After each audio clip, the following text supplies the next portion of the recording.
আমি intern, house staff, post graduate trainee, post doctorate trainee সবার জন্য 10,000 টাকা করে বাড়িয়ে দেওয়ার ব্যবস্থা করলাম। আরজিকর আন্দোলন অনেকটাই সরকারকে স্থগিত করে দিয়েছিল। সরকারের যে স্বাস্থ্য ভবন কিংবা স্বাস্থ্য দপ্তর তার প্রতিচ্ছবিটাকে কোথাও গিয়ে একটা কমিয়ে দিয়েছিল এবং সরকার বেশ খানিকটা বেকায়দায় পড়েছিলেন এমন একটা খবর কিন্তু উঠে আসছিল। এবং গত 7 মাস ধরে আরজিকরের যে জুনিয়র ডাক্তাররা একদম অভয়ার আন্দোলন করে যাচ্ছিলেন, অভয়ার বিচার চেয়ে আন্দোলন চলছিল, সেটা কিন্তু তীব্র থেকে তীব্রতর হচ্ছিল এবং একেই বলে একদম মাস্টার স্ট্রোক। 24শে ফেব্রুয়ারি 2025 সাল একদম সেটাকে কিন্তু মাস্টার স্ট্রোকে একটা উড়িয়ে দিলেন বলেই মনে করছেন রাজনৈতিক বিশ্লেষকরা। তার কারণ বাজেটের যে সম্পূর্ণ চমক 2026-এর ভোটকে কেন্দ্র করে শেষ হয়ে গিয়েছে, তেমন কিন্তু যারা আসলভাবে বাজেটটা দেখেছেন কিংবা একদম মুখ্যমন্ত্রী মমতা বন্দ্যোপাধ্যায়ের চমক দেওয়ার যে রাজনীতি সেটাকে যারা পর্যবেক্ষণ করেছেন দীর্ঘদিন ধরে তারা মনে করছিলেন না। এবং সেই ঘটনায় কিন্তু আবারও আমরা দেখতে পেলাম 2026 সালে নির্বাচন আছে এবং তার আগে 2025 সালে কিন্তু মুখ্যমন্ত্রী মমতা বন্দ্যোপাধ্যায় আমরা আগেই জানতাম যে একদম রীতিমতন কল্পতরু হয়ে উঠবেন এবং তার যে ভূমিকা বিভিন্ন ক্ষেত্রে সমাজের বিভিন্ন ক্ষেত্রে সেটা একদম মাতৃময়ী হয়ে উঠবে, তেমন একটা ঝলক আমরা বাজেটে দেখতে পেয়েছি 12ই ফেব্রুয়ারি। কিন্তু সেখানেই কিন্তু শেষ নয়, তার সঙ্গে একদম 2025 সালের 24শে ফেব্রুয়ারি ধনধান্য অডিটোরিয়ামে আজ যে বৈঠক হয়ে গেল সেখানে একদম জুনিয়র চিকিৎসক থেকে সিনিয়র চিকিৎসক যারা রাস্তায় নেমেছিলেন আরজিকর আন্দোলনকে কেন্দ্র করে তাদের একদম মাইনে বাড়িয়ে দিলেন 15,000, কারোর ক্ষেত্রে 10,000, কারোর ক্ষেত্রে 25,000। এবং এই মাস্টার স্ট্রোকে কিন্তু রীতিমতন রাজনৈতিক বিশ্লেষকরা মনে করছেন 2026 সালে একদম ভোট বৈতরণী পার হওয়ার ক্ষেত্রে অনেকটা কাজ করে ফেললেন মুখ্যমন্ত্রী মমতা বন্দ্যোপাধ্যায়। এবং যে জুনিয়র চিকিৎসকরা বারংবার তারা যে কাজ করছিলেন, তারা যে আন্দোলন করছিলেন স্বাস্থ্য ভবনের সামনে, তারা ধর্নায় বসেছিলেন 7 দিন ব্যাপী, কখনো তারা অনশনে বসেছিলেন ধর্মতলায়, সেই সমস্ত উত্তর যেন কোথাও গিয়ে একটা মিল ছিল না। এবং সেক্ষেত্রে তাদের মাইনে 10,000 টাকা প্রতি মাসে বাড়িয়ে দিলেন মুখ্যমন্ত্রী মমতা বন্দ্যোপাধ্যায় 26-এর ভোটের আগে।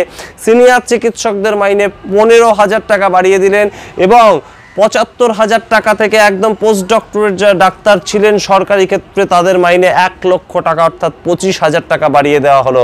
সুতরাং মুখ্যমন্ত্রী মমতা বন্দ্যোপাধ্যায়ের ভোটের যে রাজনীতি সেটা কিন্তু আরও একবার চমকের সঙ্গে আমরা দেখতে পেলাম। এবং অবশ্যই আমরা কিন্তু লক্ষ্য রাখবো যে জুনিয়র চিকিৎসক সিনিয়র চিকিৎসকদের যে বিভিন্ন সংগঠন তারা এই নিয়ে কি বলছেন। আগে আপনাদের সম্পূর্ণ যে একটা মুখ্যমন্ত্রী যখন অ্যানাউন্স করলেন ধনধান্য অডিটোরিয়ামে তখন মুখ্যমন্ত্রী কি বলছেন এবং সাধারণ যে জুনিয়র ডাক্তার থেকে সিনিয়র ডাক্তার তাদের মধ্যে যে উচ্ছ্বাস সেইটা কিভাবে আপনারা দেখছেন। আপনারা আগে দেখুন ভিডিওটা, তাতেই বুঝতে পারবেন যে মুখ্যমন্ত্রী তার যে জনপ্রিয়তা সেটা ধরে রাখতে একদম কোনোভাবেই কিন্তু অসমর্থ হননি। দেখুন ভিডিওটা। Intern, house staff, post graduate trainee, post doctorate trainee সবার জন্য 10,000 টাকা করে বাড়িয়ে দেওয়ার ব্যবস্থা করলাম।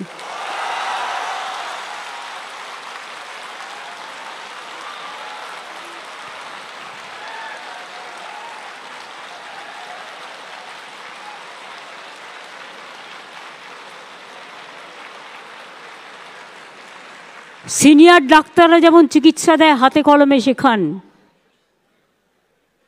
তাদের আমি অনুরোধ করব দয়া করে শুধু জুনিয়রদের ওপর দায়িত্ব দিয়ে সিজারিয়ান থেকে শুরু করে হার্ট অপারেশন থেকে শুরু করে আপনারা ছেড়ে দেবেন না।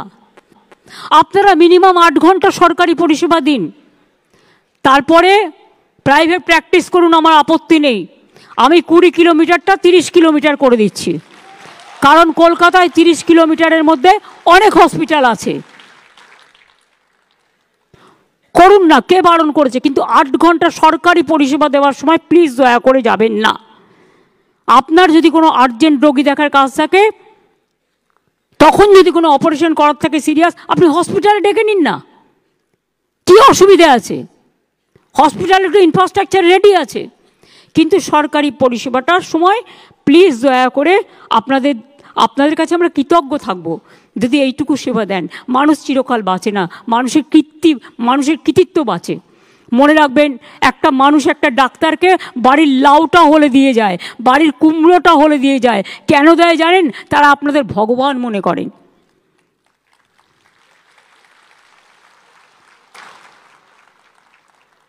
মেদিনীপুরে যে কেসটা হয়েছিল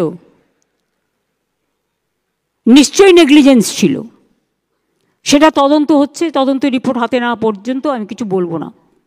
জুনিয়র ডাক্তারদের কয়েকজনকে সাসপেন্ড করা হয়েছিল এবং তাদেরও পুলিশ রিপোর্ট নিয়েছে। হয়তো তাদের মধ্যে এটা ঠিক, তারা এখনও পাকাপোক্ত হয়নি, তাদের উপর ছেড়ে দিয়ে যাওয়াটাও ঠিক হয়নি।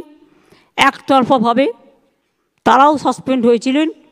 কিন্তু জুনিয়র ডাক্তাররাও একদিন সিনিয়র হবে, তাদের ভবিষ্যতের দিকে তাকিয়ে আমি জুনিয়র ডাক্তারদের সাসপেনশনটা উইথড্র করে নিচ্ছি।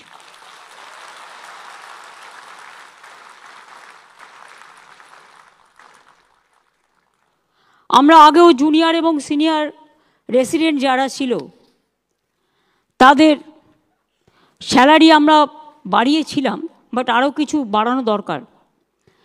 তাই আমরা সিদ্ধান্ত নিয়েছি সর্বস্তরের সিনিয়র রেসিডেন্টদের স্যালারি আমরা 15,000 টাকা করে বাড়িয়ে দেব। ফলে ডিপ্লোমাধারী সিনিয়র রেসিডেন্টদের স্যালারি বর্তমান 65,000 থেকে বেড়ে হবে 80,000। পোস্ট গ্র্যাজুয়েট সিনিয়র রেসিডেন্টদের স্যালারি বর্তমানে 70,000 থেকে বেড়ে হবে 85,000।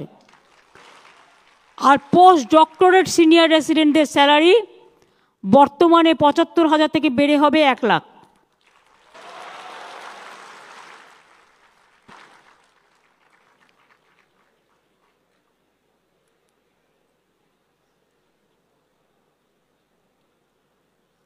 আর intern house staff, post graduate training, post doctor training সবার জন্য 10,000 টাকা করে বাড়ানো হবে।